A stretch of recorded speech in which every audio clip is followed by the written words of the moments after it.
Ladies and gentlemen, corporate events are back. And I suppose relationship managers and business development people need to understand how to spend their budgets wisely and how to get the best returns. We found that a glass of wine tends to help oil the wheels of all of those sort of relationships. But what is the best approach? The problem is that many wine experts present wines as a sort of a done deal. They say it does smell of fresh herbs, cardamom, fennel seeds, and a little whiff of coriander. And if you don't understand it, then obviously you're missing something. We have a very different approach, much more human and more down to earth. But it's about invitations. And if you send out an invitation, you need the target audience to accept them. So there are some simple rules, and the first and simplest is simply to say don't use the word tasting. People get this terrible image in their minds of swirling, sniffing and spitting, and we say in our invitations, come and drink some wines with us. Our tips include mentioning sometimes famous names. For example, come and taste the difference between Puligny and Chassagne-Montrachet, two very expensive vineyards in neighbouring villages in Burgundy. But it isn't always about throwing money at the problem. Sometimes it's about sort of that fear of missing out, creating an invitation which piques their interest. So we have various different wine themes. There is what a difference a year makes. There's a taste for investment. There is obviously the new world versus the old world. And I suppose our most popular one is the marriage of food and wine.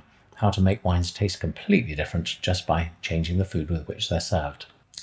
So, how the process works. It's really all about three very simple questions. Firstly, what are your objectives? Secondly, how many people do you want to entertain? And thirdly, what is your budget? And we come up with solutions that kind of fit in with all those three.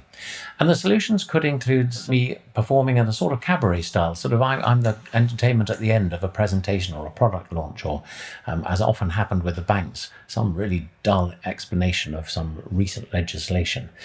They can also obviously be tastings, canapes and wines, and they're great because it gives plenty of time for hosts to interact with their clients and mingle around a room.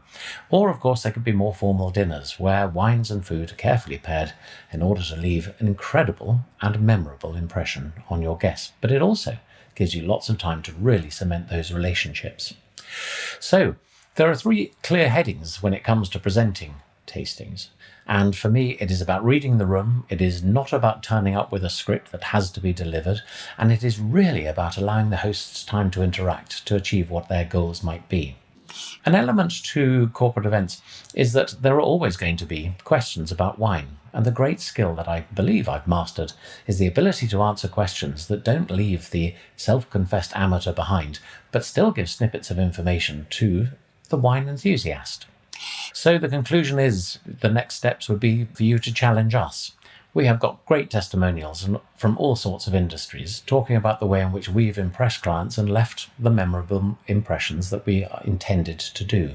So feel free to get in touch, give us your challenges, and we'll come up with the solutions. Cheers.